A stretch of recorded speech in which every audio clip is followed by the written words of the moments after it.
My name is Hannah Lewis. I'm 33 years old, and it's 2025 here in Sheffield, UK. I thought I knew what love looked like: loyalty, shared dreams, trust built over years. But I was wrong. The night I decided to surprise my husband on his work trip was the night I stopped recognizing the man I thought I loved.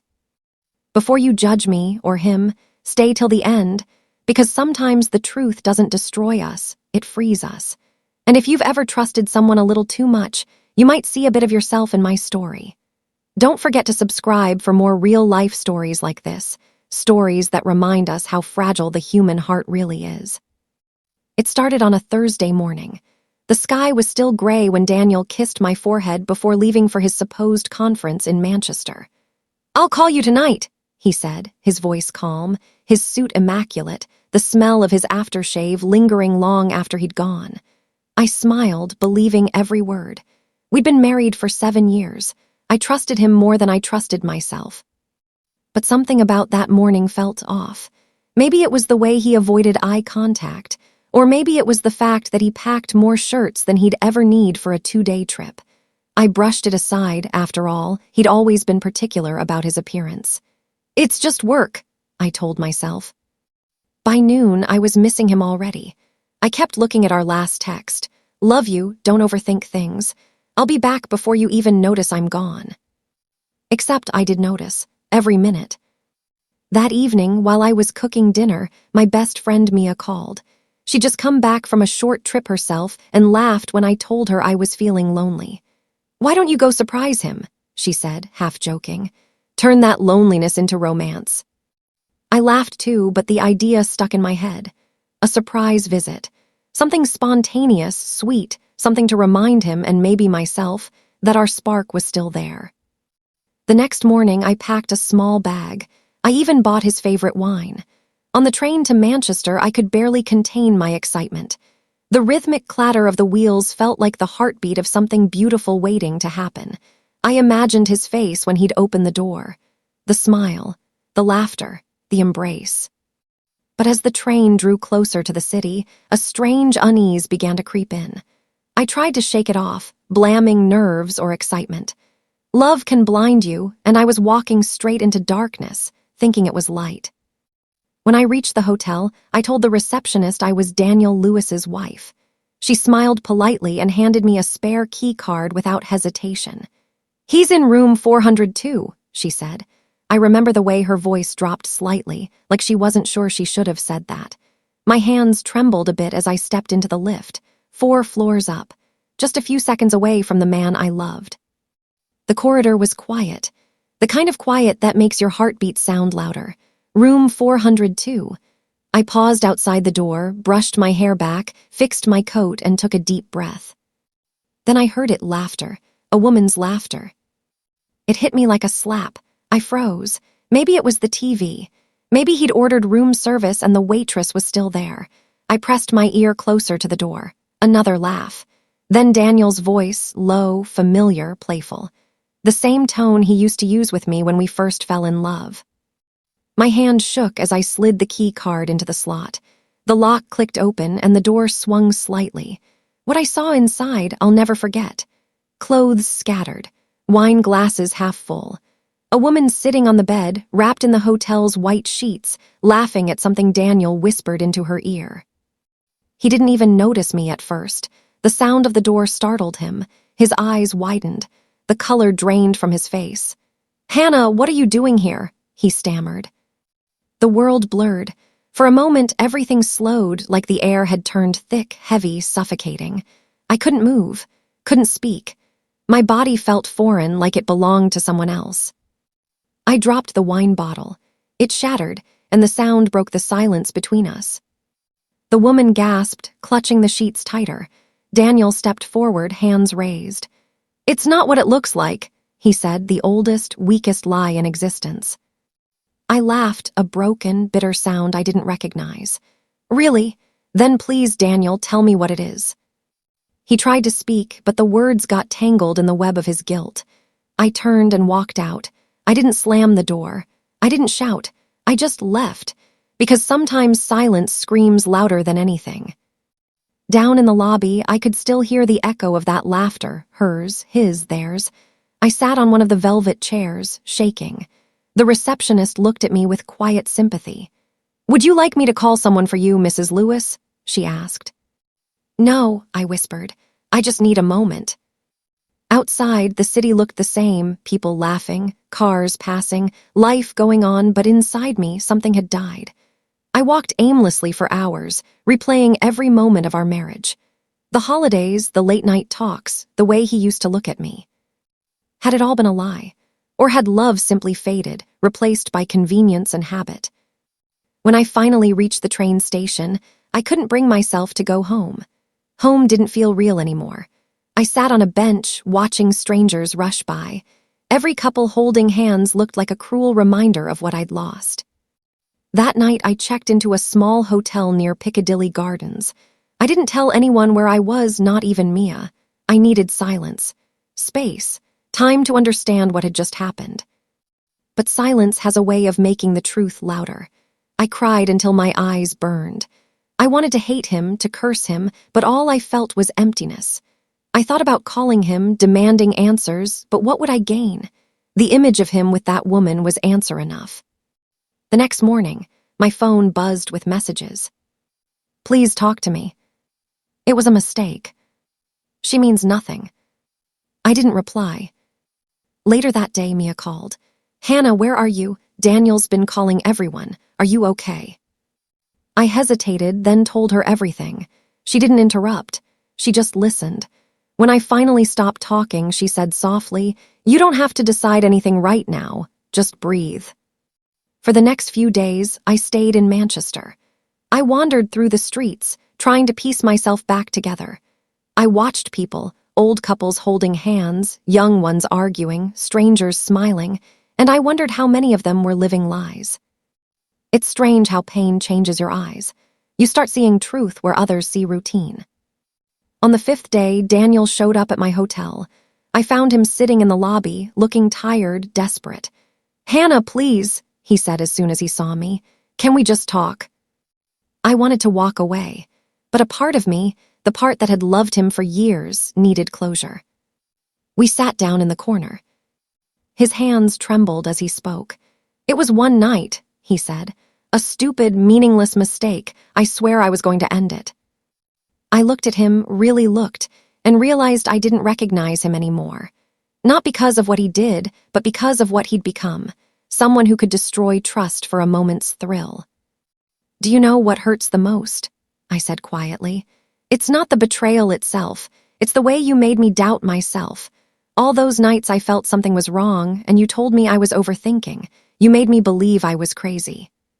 He looked down, tears in his eyes, but I couldn't cry anymore. I'd already shed enough tears for both of us. "I don't know if I can ever forgive you," I said. "And even if I could, I don't know if I should." He nodded slowly. "I understand," he whispered. "I'll leave you alone." And he did. For the first time in years, the silence between us felt honest. When I returned to Sheffield, the house felt different. Colder, but it was mine now, not ours. I started sleeping on my side of the bed again, cooking for one, learning to breathe without waiting for footsteps at the door. Some nights, loneliness would creep in, but it was a clean kind of loneliness, the kind that comes after truth, not lies. Weeks passed. I focused on my work, on rebuilding a routine. Mia checked on me every few days, sometimes dragging me out for coffee. "You're stronger than you think," she'd say, and slowly I began to believe her. One evening, I found an old photo of us, me and Daniel, smiling at the seaside, his arm around my shoulder. I stared at it for a long time before finally putting it away.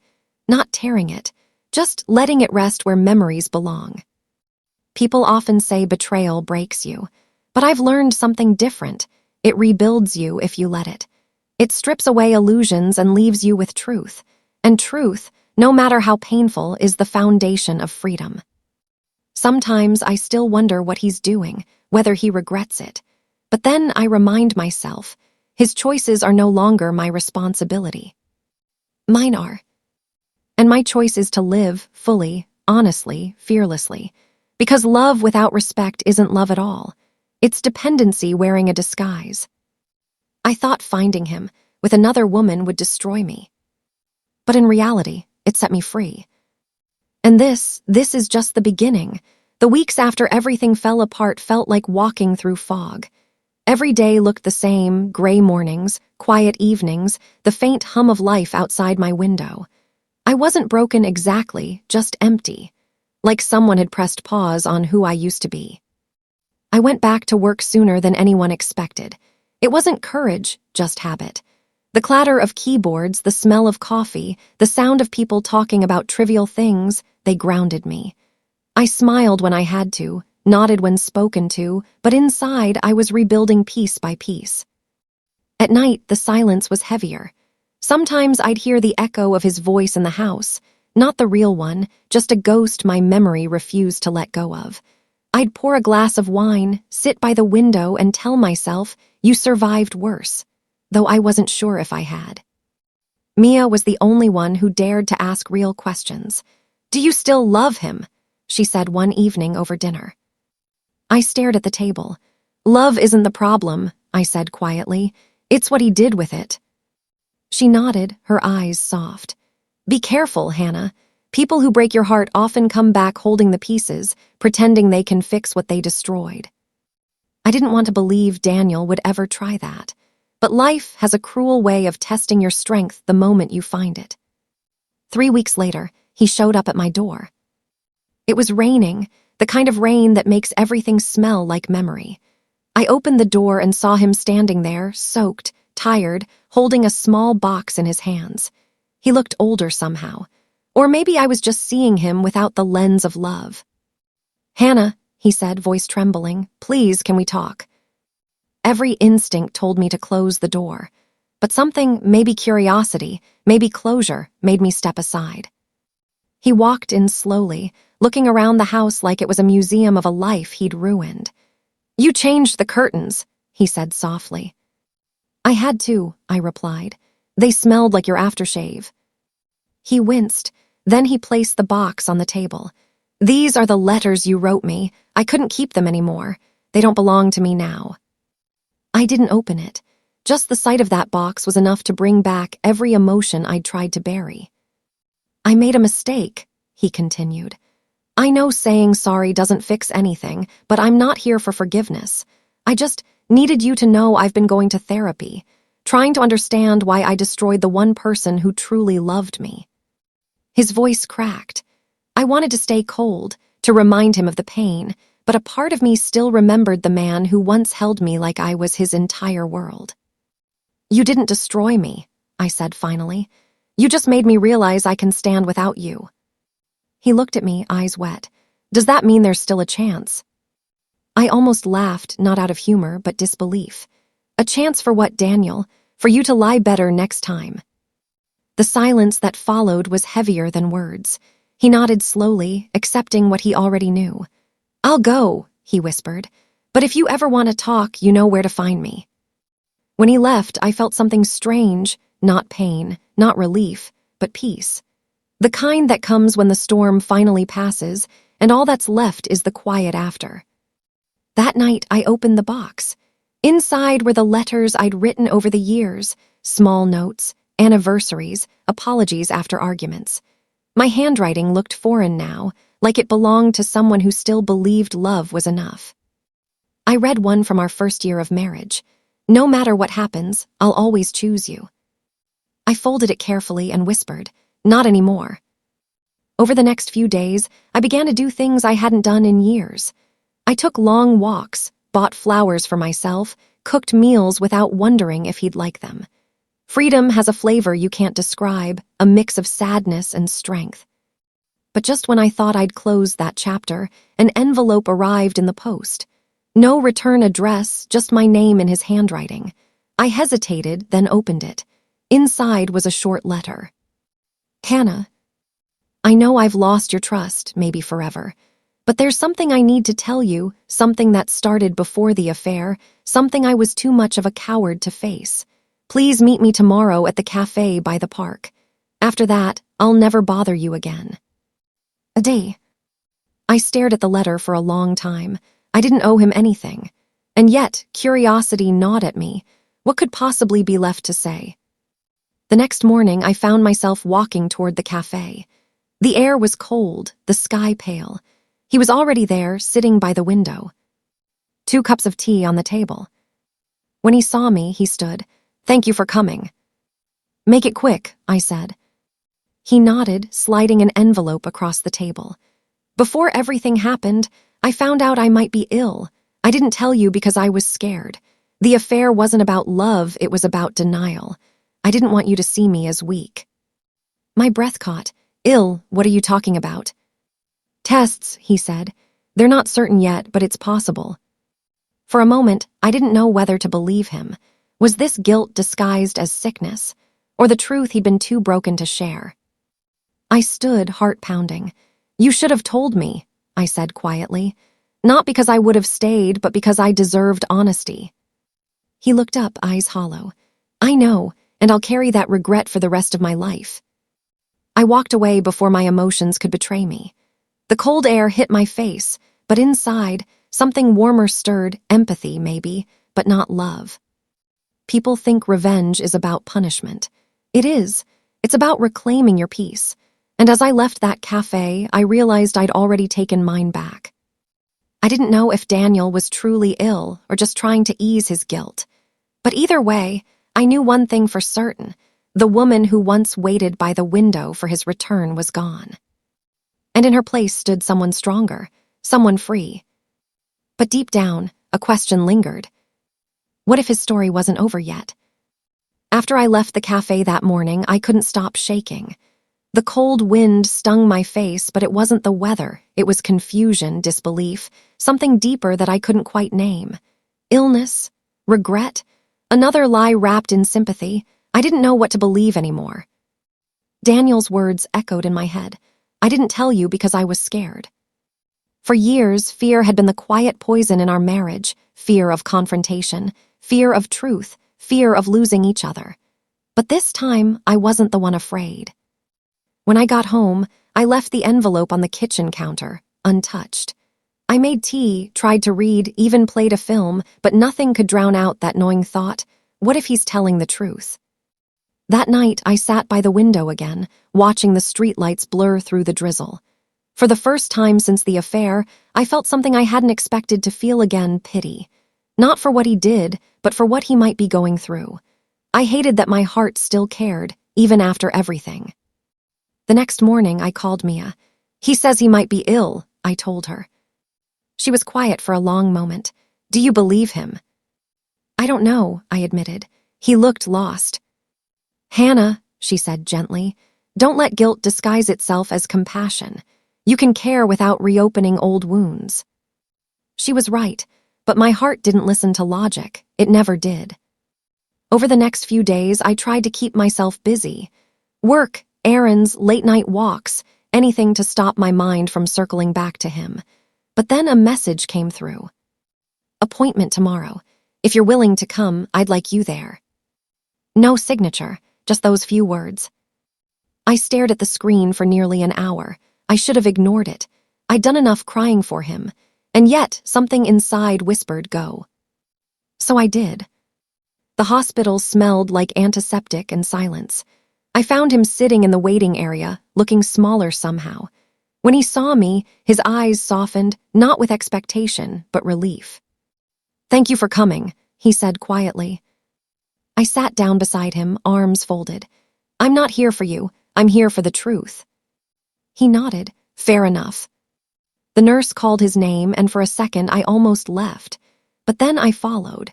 We sat together as the doctor explained his condition, something about stress-induced complications, tests for something more serious but uncertain. I didn't understand every word, but I saw the fear in Daniel's eyes. It wasn't performative.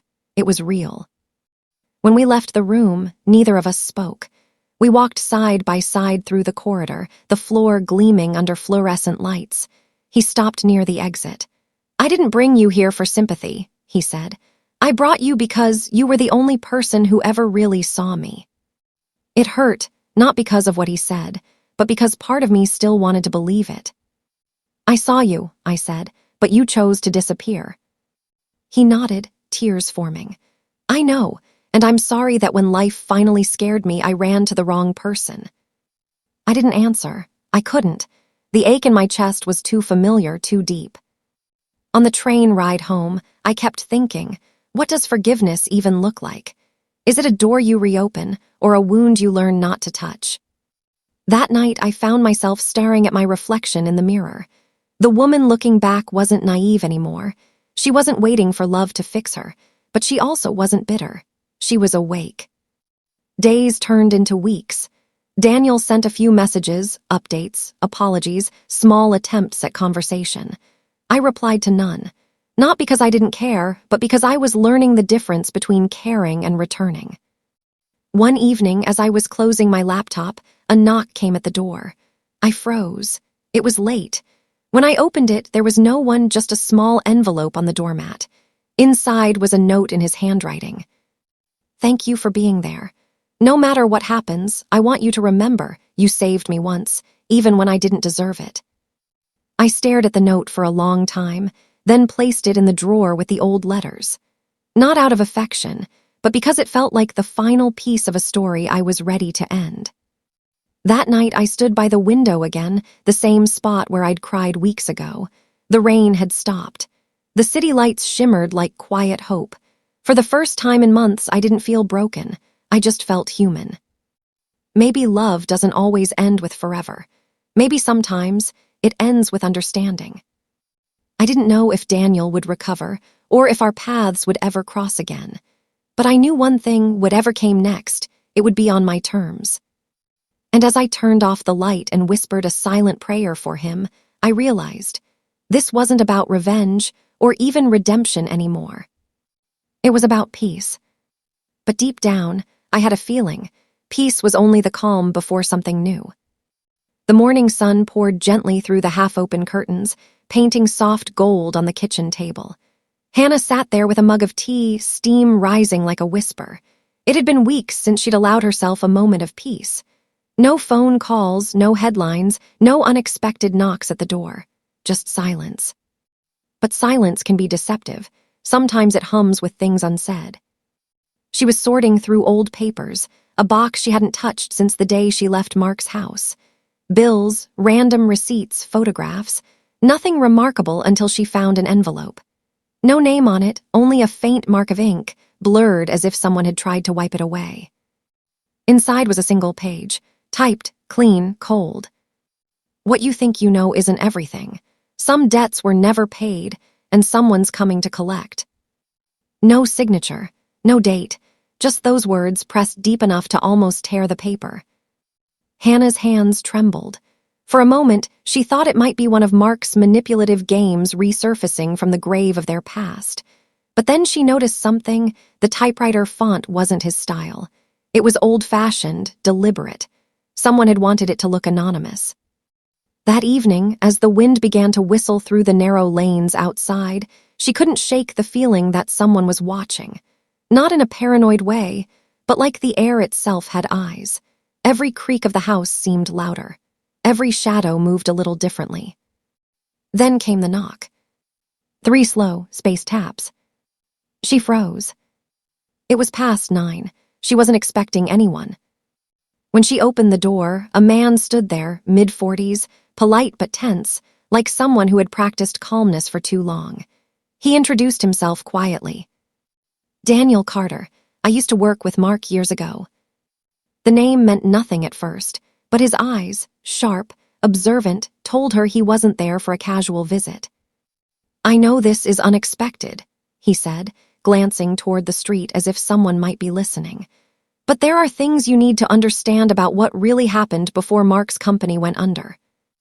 Things he never told you, and things that could affect you now. Hannah's chest tightened. Why come now, after all this time? Because, he hesitated, someone is reopening the investigation. Her heart stopped for a second. She thought it was over, the bankruptcy, the debts, the lies. She had buried all of it, piece by piece, but Daniel's words brought them back to life. He placed a small USB drive on the table. Everything's on here. Emails, files, and one recording. You deserve to know what you were really protecting. When he left, the silence felt heavier than before. Hannah sat for minutes, maybe hours, staring at the tiny piece of metal that suddenly weighed more than her past. She plugged it into her laptop, and a single folder appeared. Echoes. Inside, one audio file. She pressed play.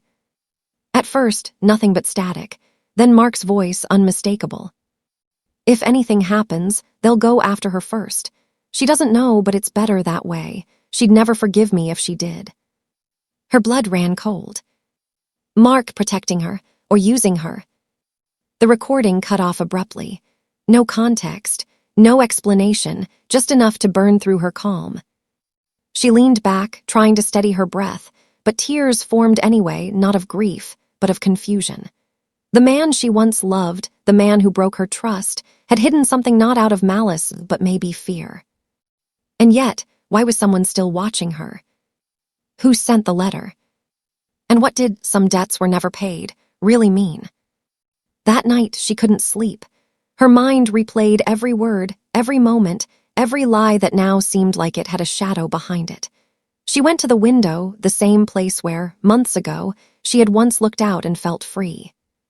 Now that same view felt smaller, caged.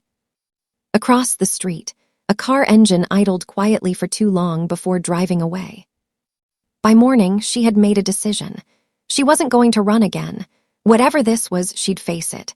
For once, not as the woman who had been left behind, but as the woman who deserved the truth. She took the USB, placed it in her coat pocket, and whispered to herself, "No more secrets." But deep down, she knew the story wasn't about uncovering what Mark had done. It was about discovering who she really was when the past came knocking again. And this time, she wouldn't break. When I finally opened the folder, my hands trembled. Inside were dozens of audio clips, voice memos, and photos, some labeled, others just numbered. The timestamps stretched back months, maybe even years. Each file felt like a fragment of a life I hadn't been allowed to see. The first one I played started with Mark's voice, faint and shaky. "If you're hearing this, Hannah, it means I couldn't fix it." I froze. His tone wasn't the man I remembered from our last arguments. There was no anger, no excuses, just fear. The kind of fear that comes when you realize the truth is about to consume you. He continued, "They think I don't know, but I do, and they're using you to get to me." My breath caught. "They're using me," I whispered to myself, but who were they, and why did Mark sound like he was recording this in hiding? The next recording clicked automatically. It was Mark this time. It was a woman's voice, calm, almost too calm. "She's asking questions again. I told you this would happen if you didn't delete the files." My heart began to race. I replayed that clip, focusing on every syllable. I knew that voice, I just couldn't place it. Not yet. Hours passed as I pieced together the fragments, half conversations, emails, receipts. Mark hadn't been cheating, at least not in the way I'd thought. He'd been investigating someone close to both of us. That night I didn't sleep. I just sat on the floor, surrounded by open files, with my laptop screen glowing in the dark like a silent witness. Every instinct told me to stop digging. But another voice, quieter, stronger, told me I'd already gone too far to turn back.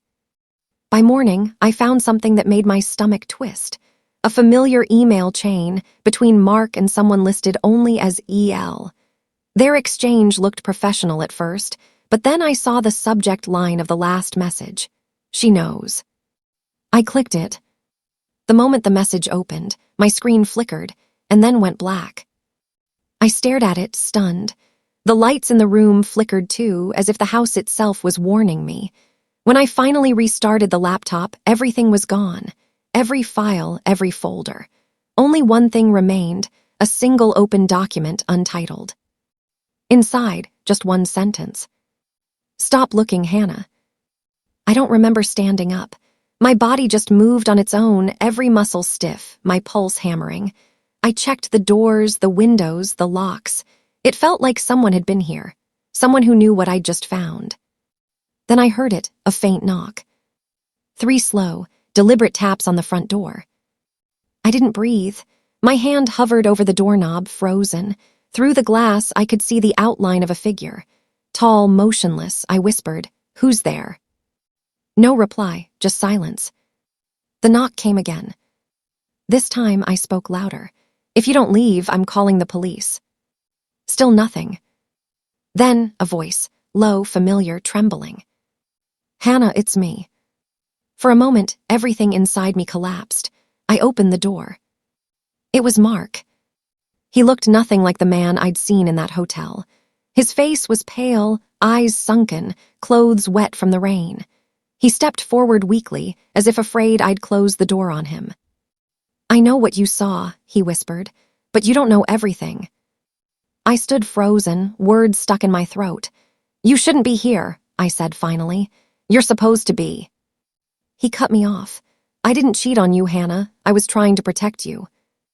My mind was spinning. Protect me from what? From the lies you created.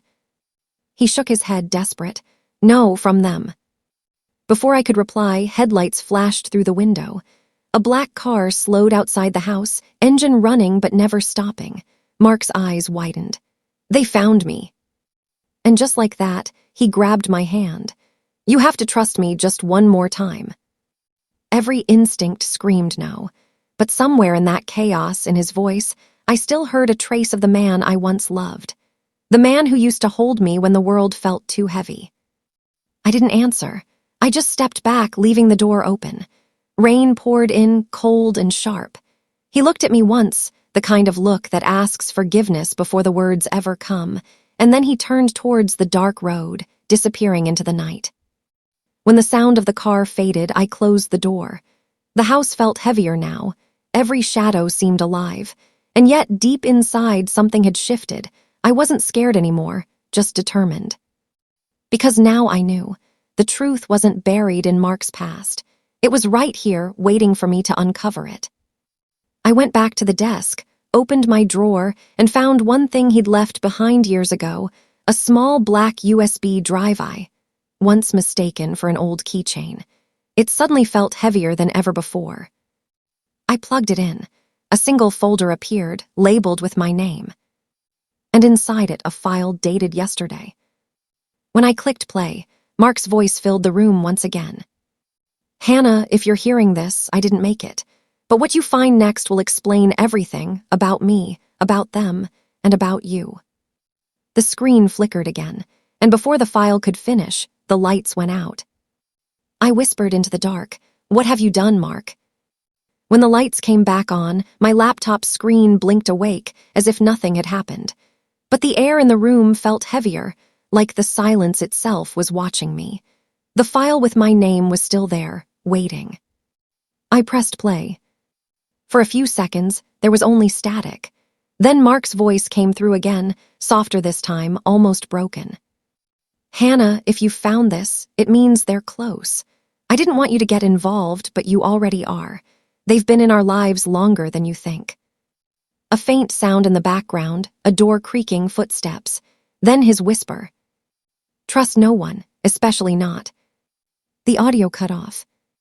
My heart was hammering so loudly I could barely breathe. Especially not who.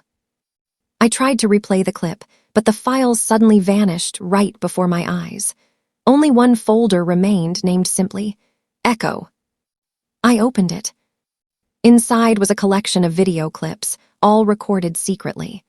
The first was dated 3 months before the hotel incident. It showed our living room, same furniture, same soft lighting, but I wasn't in it. Mark was sitting across from someone I couldn't see clearly. When the camera adjusted, my blood ran cold. It was Alina, my closest friend. She was smiling, leaning forward, her voice low but clear. "You think she won't find out?" Mark's tone was tired, almost pleading. "I'm trying to protect her. You promised me you'd stay out of this." Alina shook her head. "You think she's innocent? She's already part of it, Mark. She just doesn't know it yet." The clip ended abruptly. I sat frozen, staring at the screen. My best friend. The one who'd comforted me through every tear, every fight. The one who'd told me to let go when I doubted Mark's loyalty. She had been meeting him behind my back, not for an affair, but for something darker. The next file auto-played. This time, Alina was alone, speaking into her phone. She's starting to ask questions again. If she digs any deeper, we'll lose control. Just make sure Mark keeps her distracted. Lose control of what? I scrolled further. The last clip was recorded the night before I went to the hotel. It showed Alina entering our house with a spare key. She went straight to Mark's office, plugged in a USB drive, and whispered, "Let's see how far you'll go for her." Then she smiled, a cold, satisfied smile. I felt sick. My stomach twisted as if the truth itself was rejecting me.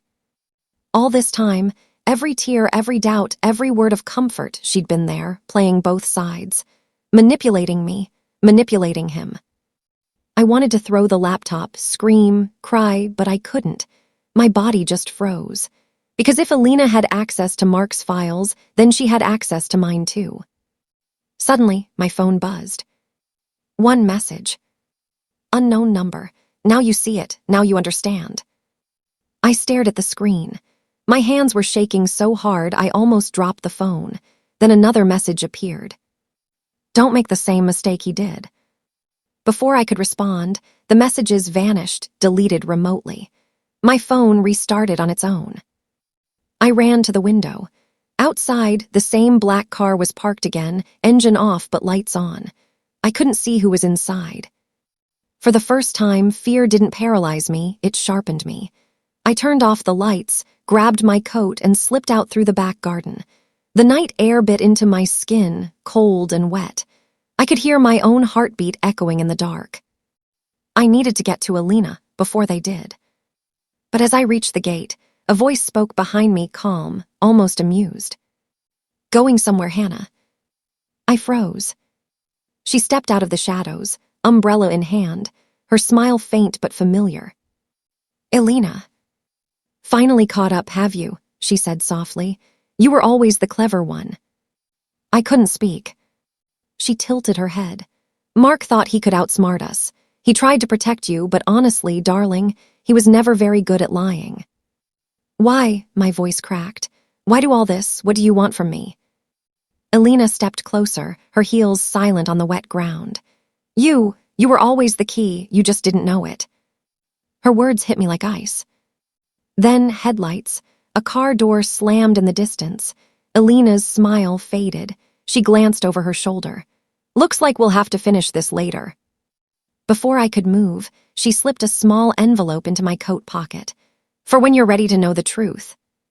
And just like that, she was gone, swallowed by the rain and darkness. I stood there for a long time, shaking, the envelope clutched in my hand. When I finally opened it under the dim light of the porch, inside was a single photograph of me as a child, standing with my parents and Mark. But Mark was supposed to have met me as an adult. How could he have been in that picture? The photo began to blur as the rain hit it, the ink bleeding away like the past itself trying to erase the truth. And that's when it hit me, the betrayal didn't begin with love. It began long before that. The photo wouldn't leave my hand. Even when I tried to put it down, something in me refused to let go. The edges were soft, old, not something printed recently. I could see myself in the picture, no more than 8 or 9, standing beside my mother and father. But there, on the far left, half in shadow, was Mark. I stared at it under the flickering porch light, the rain dripping from my hair. "No, this can't be real," I whispered. He looked the same, not younger, the same. I went inside, shut the door, and locked it twice. My heart was racing, my mind spinning through every possibility. Could it be edited? Fake. But the photo wasn't digital, it was printed on the kind of paper you find in old family albums. I spread it on the table and turned on every light in the room. My eyes moved to the corner, a faint handwritten date, 1998. I was 9. Mark would have been in his 20s back then, but how could he be there? I needed answers, and there was only one person left who could give them to me, my mother. I hadn't spoken to her in years, not properly. After my father's death, she'd grown distant, almost secretive. Whenever I brought up the past, she'd change the subject or simply walk away. But tonight, silence wasn't an option. I grabbed my keys and drove. The rain followed me, pounding against the windscreen like a warning.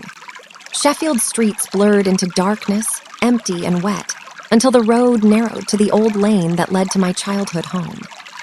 When I pulled up outside, the house looked smaller than I remembered, its windows dim, curtains drawn, the garden wild. I hesitated, staring at the front door, then knocked softly. A light flicked on inside. Moments later, the door creaked open. Hannah. Her voice was cautious, tired. My mother stood there, a cardigan wrapped around her shoulders. Her hair had turned more silver than I'd imagined. "Mum, I need to talk to you." She looked at me for a long time, her expression unreadable. Then she stepped aside. "Come in." The warmth of the house hit me, faintly scented with lavender and dust. It felt frozen in time. The same framed photos, the same clock ticking too loud in the silence. We sat at the kitchen table. I placed the photograph between us. "I found this tonight," I said quietly. "It was left for me." Her eyes went to the photo, and immediately something in her face changed. Her hand trembled slightly as she reached for it but stopped halfway. "Where did you get this?" "Alina gave it to me." The moment I said her name, my mother's eyes widened. She looked away, gripping the edge of the table. "Hannah, you shouldn't be mixed up with her." "Too late," I said. "She's already mixed herself into everything, my marriage, my life, Mark. I need to know the truth. Why is he in this photo?" For a long time, she said nothing. The ticking clock filled the silence. Then, in a low, unsteady voice, she whispered, "Because I asked him to be." I blinked. "What are you talking about?" She finally met my eyes. "Mark isn't who you think he is. He wasn't just your husband. He was part of something long before you met him, before you even knew what love was." I felt the room tilt. "Mum, you're not making sense." She sighed as if the weight of years had suddenly dropped onto her shoulders. "Your father and I were involved in something we couldn't control. A research project, private, government-funded. It wasn't about money, it was about memory, about rewriting it." My stomach turned. "What?" "Mark was one of the first subjects," she said, her voice trembling. "They worked on neural imprinting, embedding memories, reshaping identity. He wasn't supposed to remember you, but he did." I stared at her, lost. "You're saying I knew him as a child?" "Yes, you met him here in this house. But after what happened, they wiped the records. You forgot. So did I until I saw his name again, years later, when you brought him home as your fiancé." My breath caught. The world felt suddenly smaller, colder. "You knew." Tears welled in her eyes. "I didn't know how to tell you. You were so happy, and I thought maybe it was fate, not science. Maybe love could fix what we broke." I stood up, pushing my chair back. "You let me marry him." She flinched at the sound of my voice. "It wasn't supposed to happen like this, Hannah. They said it was over. They said no one remembered." "Who's they?" Her lips trembled. "Alina was one of them. She worked for the same project. She was there the night everything went wrong." The air felt like glass, ready to shatter. My hands shook as I looked back at the photo. It wasn't just a memory. It was proof that my life had been designed, not lived. "Mum," I whispered, my throat tight. "What did they do to me?" She looked at me with tears running freely now. "You were never supposed to remember. But once Mark started to, they came after both of you." Suddenly, something crashed outside, a sharp thud against the window. I turned. Through the curtains, a flash of headlights swept across the room. My mother's voice dropped to a whisper. "They've found us." The lights cut out. The house plunged into darkness. For a moment, there was only the ticking clock, and then even that stopped. I reached for her hand, but she pulled away, her voice urgent. "Hannah, listen to me. There's a key under the drawer by the stairs. It unlocks everything, the files, the truth, all of it. Take it and run." "Mum, I'm not leaving you." But before I could move, the front door burst open with a violent crack. A shadow moved in the hallway. I grabbed the photo and the car keys. My mother's voice echoed one last time, "Go." I ran. Out the back door, through the rain, down the narrow lane that once led to the river. My heart pounded so hard it hurt. Behind me, I could hear shouting, footsteps, the sound of doors slamming. When I finally stopped, I was drenched, shaking, clutching that photo like a lifeline. Somewhere behind me, the house lights flickered, then went dark completely. And that's when I realized I wasn't just uncovering the truth about Mark anymore. I was running from the same people who created it. The small brass key trembled in Hannah's hand. It wasn't just metal, it was memory. The kind that carries weight before it even turns in a lock. She followed the address her mother's note had hinted at, an old storage unit on the edge of Sheffield, the kind of place where forgotten lives waited behind steel doors. When she unlocked it, the scent of dust and cold paper filled the air. Inside, a single wooden chest sat in the center. No label, no sign of who had left it, only silence, the kind that demanded truth. She hesitated, then opened it. Inside were photographs, dozens of them herself as a child, but not where she remembered being. Different rooms, different faces, and in one of them, Mark. Not as a husband, as a visitor. A younger man standing beside her parents, his hand on her shoulder. Hannah's breath caught. This couldn't be real. The photo was dated 2005. She would have been 13. Mark would have been in his 20s. Her heartbeat turned into thunder. She shuffled through the files beneath the photos, hospital forms, medical research documents, signatures. Her name repeated again and again, stamped beside words like subject and memory conditioning. She stepped back, shaking her head. No, this isn't. A folder slid open, her mother's handwriting on the first page. They took you when you were small. You were part of their study, testing emotional resilience under false memories. I tried to stop them, but I couldn't save what they rewrote. Tears blurred the ink. Hannah's chest tightened as if the air itself rejected the truth. Every image of her childhood, the park, her first school, even the room she thought she grew up in, had been curated, controlled. Then came the real blow. A letter from her mother, sealed and yellowed with time. If you're reading this, it means the past found you again. Mark wasn't a stranger. He was the last connection to that project, the one meant to erase you. But when he met you again as an adult, he couldn't go through with it. That's why he ran. Hannah sank to the floor. The walls seemed to bend inward as memories clashed. Flashes of faces she'd never known, voices she'd never heard, laughter that wasn't hers. Her whole life wasn't just broken. It had been built that way. She felt something cold in the bottom of the chest, a small black device, similar to the one on the USB. Plugging it into her phone, the screen flickered and a video opened. Mark's face appeared, younger, nervous. If you're watching this, it means I failed to protect you. They're still watching, Hannah. The project was never shut down, it evolved. You were the proof that emotional identity can be rewritten. But you broke through it. That's why you remember things they never planned for. That's why you're dangerous. The recording glitched, then ended with static. Hannah's mind went numb. Every lie, every betrayal, every strange familiarity suddenly made sense, but in a way that shattered every illusion of who she was. For the first time, she didn't cry. She didn't scream. She just sat in that silence, her pulse sinking with the hum of the world around her, realizing that she wasn't broken, she was rebuilt. And now she knew it.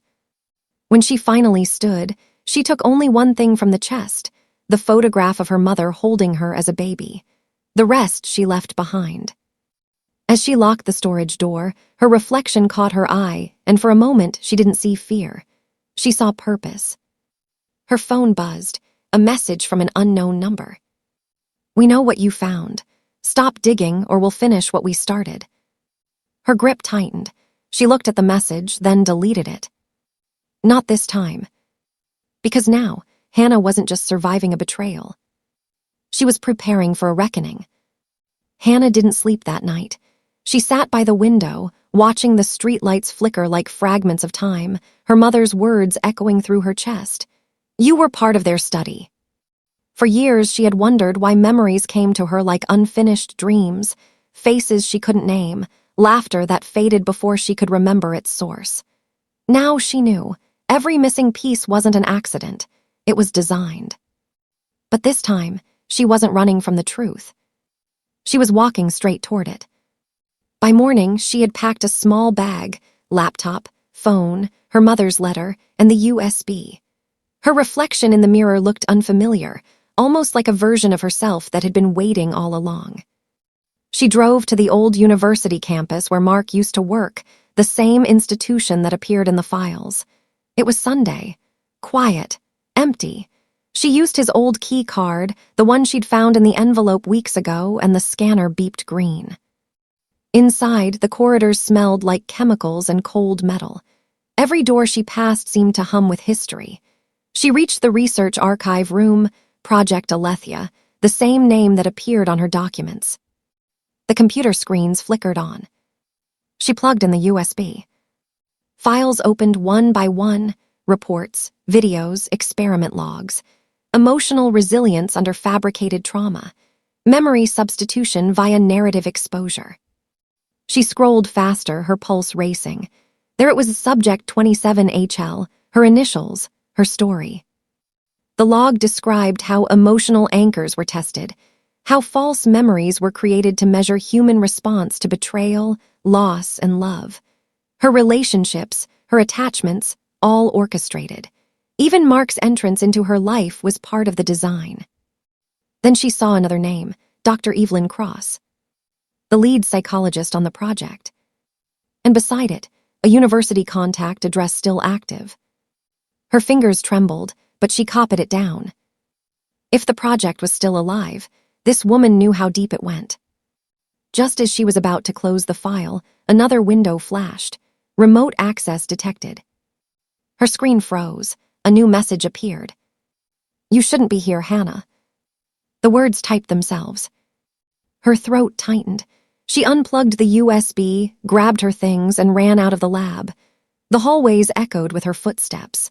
By the time she reached the parking lot, a black car sat idling near the gate, too still, too quiet. She didn't wait to find out who was inside. She turned away and slipped through the side exit, disappearing into the early morning fog. By evening, Hannah was sitting in a small cafe near the station. Her phone was turned off. She used a public computer to search Dr. Evelyn Cross. The results came slowly. A few conference papers, an interview, and one recent mention. Private neuroscience consultancy, Leeds. Leeds, 2 hours away. She booked a ticket under a false name. The train hummed through the English countryside, rain streaking across the windows. Hannah's mind replayed the words from Mark's video. "They're still watching." She wondered if he'd tried to warn her or protect himself. Maybe both. When the train stopped, she stepped into a city bathed in gray light. Leeds felt different, colder, sharper. The consultancy building was glass and steel, modern and clean, but inside, Hannah's instincts screamed that the truth hid beneath the polish. She waited outside until nightfall.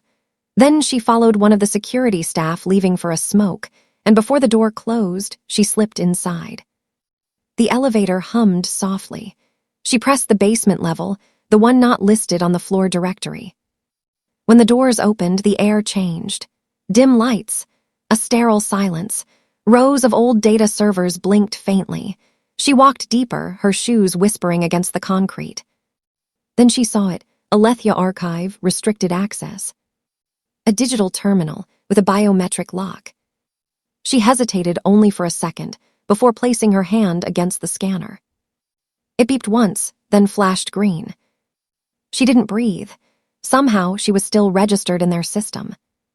The archive opened. And what she saw next tore away the last illusion of her life.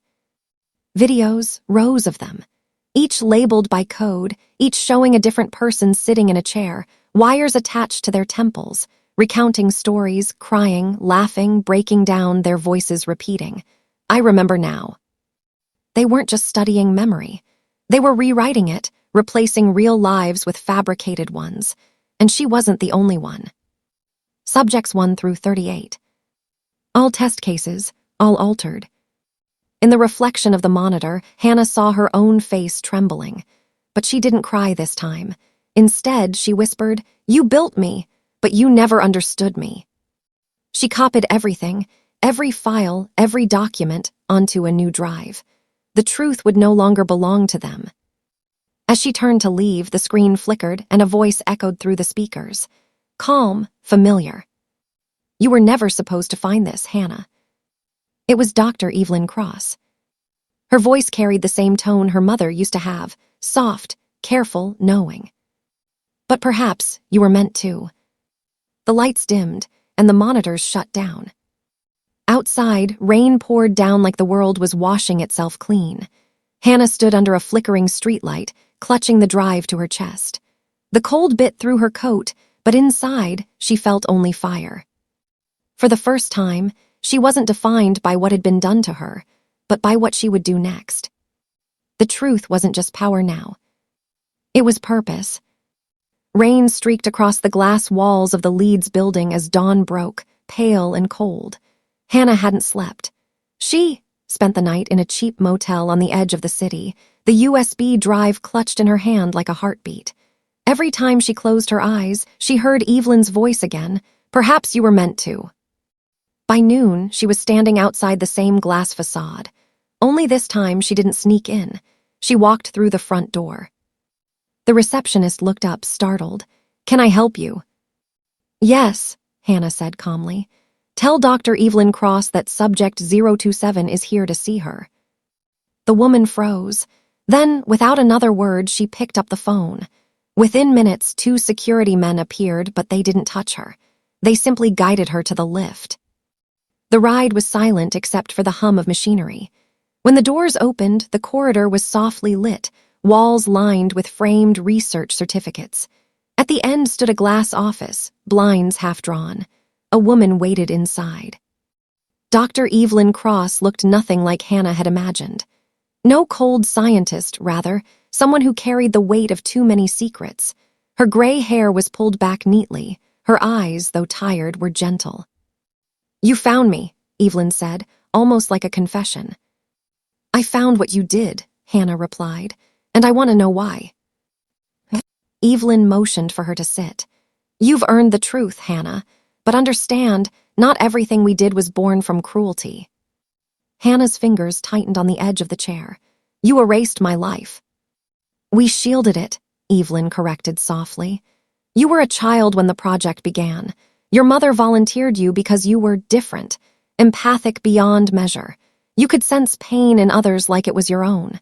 It destroyed you. We developed a treatment to quiet that sensitivity, to give you a life where you could breathe without breaking. Hannah shook her head. You made me live a lie. We gave you peace. For a moment, neither spoke. The rain outside whispered against the windows, and Hannah felt the weight of years pressing into her chest. You manipulated my memories, she whispered. You made me love people who didn't exist. Evelyn's gaze dropped.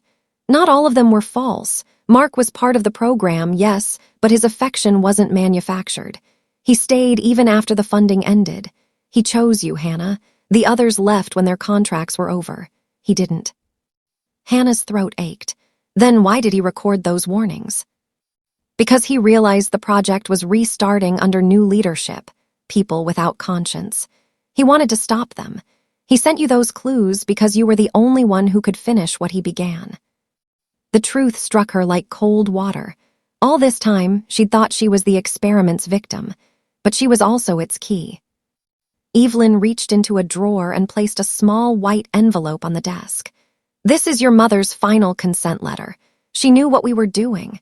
She believed you'd understand one day. Hannah hesitated before opening it. Inside was her mother's familiar handwriting, trembling but deliberate. My dearest Hannah, if you're reading this, it means you found the past we tried to hide. I did it because I couldn't bear to see your kindness destroyed by the world. You were born to feel too much to see truth where others see faces. They called it a flaw.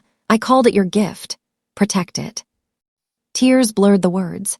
Hannah pressed the paper to her chest. Evelyn's voice softened. They'll come for the data you took. The people funding this version of Alethea don't want compassion. They want control. You need to disappear, Hannah. Start again, somewhere new. Hannah wiped her face and looked up, steady now. No, I've been rewritten once. Never again. She slid the USB drive across the desk. I'm not hiding. I'm going to release it all. The names, the files, the truth. Evelyn's eyes widened. If you expose them, you'll expose yourself, your memories, your family. I don't care, Hannah said quietly. The world deserves to know what we've become. Evelyn studied her for a long moment, then gave a small, weary nod. Then let me help you do it right. She opened a secure terminal and inserted the drive. There's a fail-safe protocol. Once activated, the data will mirror itself across independent academic servers. No one will be able to erase it again. Hannah watched as lines of code filled the screen, the entire history of Project Alethea unfolding like a confession. For a moment, she saw herself as a child in one of the archived videos, smiling, unafraid, before the screen faded to black. Evelyn whispered, "You see, Hannah, not all memories were taken to cause pain. Some were hidden so you could become strong enough to face them." The upload completed. The terminal beeped softly. Outside, the rain had stopped. A thin shaft of sunlight cut through the clouds, glinting across the glass desk. Hannah stood, the weight of years lifting just enough for her to breathe again. "Thank you," she said. Evelyn smiled faintly. "Don't thank me. Just remember who you are, all of you." As Hannah turned to leave, Evelyn called out once more, her voice trembling with both guilt and pride. "You were never an experiment, Hannah. You were the proof that empathy survives." Hannah paused at the doorway, then walked into the light. The world didn't change overnight, but Hannah's did. When the files went public, it started as a whisper, a leak on an obscure ethics forum, shared by academics who thought it was a hoax.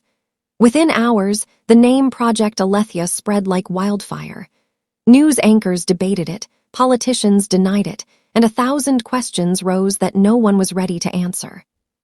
But Hannah didn't watch it unfold. She was already gone. 3 weeks had passed since that meeting with Evelyn. She now lived by the coast, in a quiet village where the sea met the cliffs. Mornings began with gulls and gray light, the kind that never fully broke into sunshine. It was peaceful, though sometimes that peace felt too fragile, like glass over something still burning. She spent her days painting. It wasn't something she had done before, yet her hands seemed to remember colors that her mind didn't. Faces appeared on canvas, blurred, half familiar.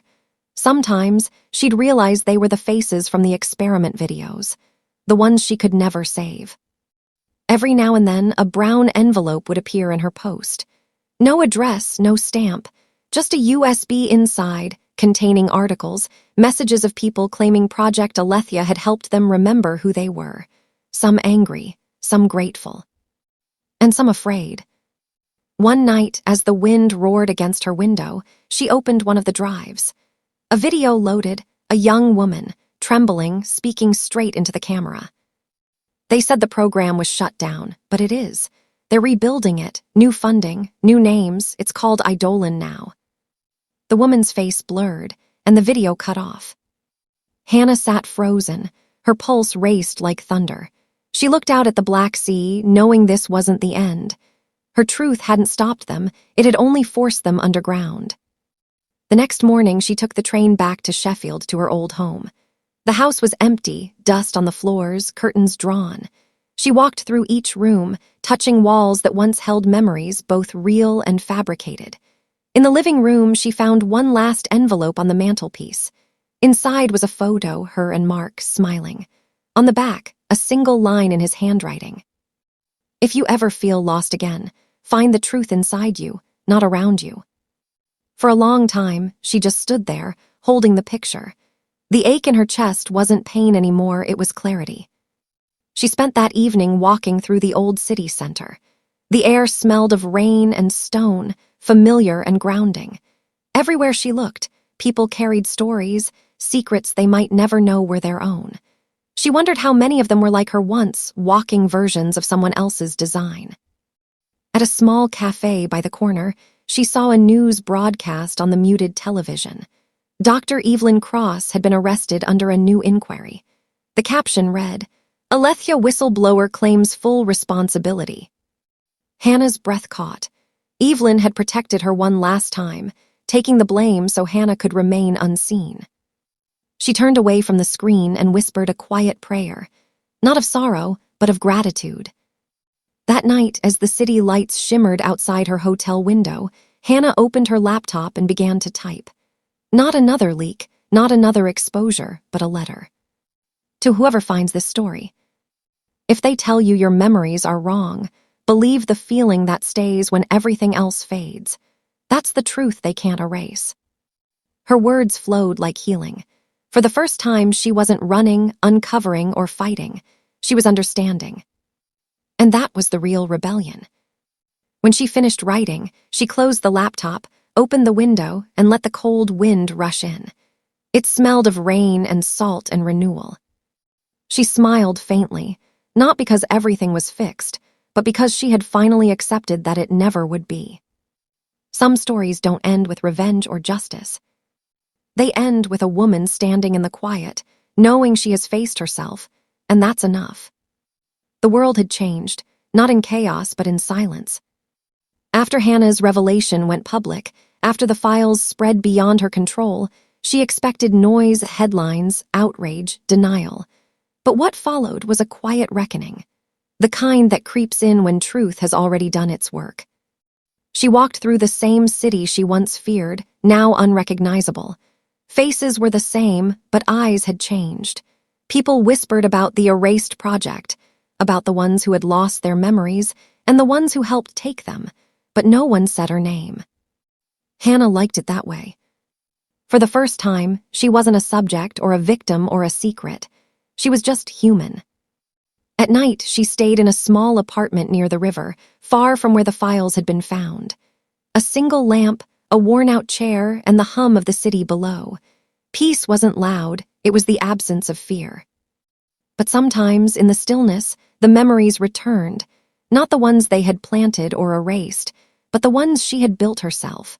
The laughter with Daniel, the quiet talks with Dr. Cross, even Mark's face the day he realized the truth would outlive him. She forgave them all, not because they deserved it, but because she deserved to be free.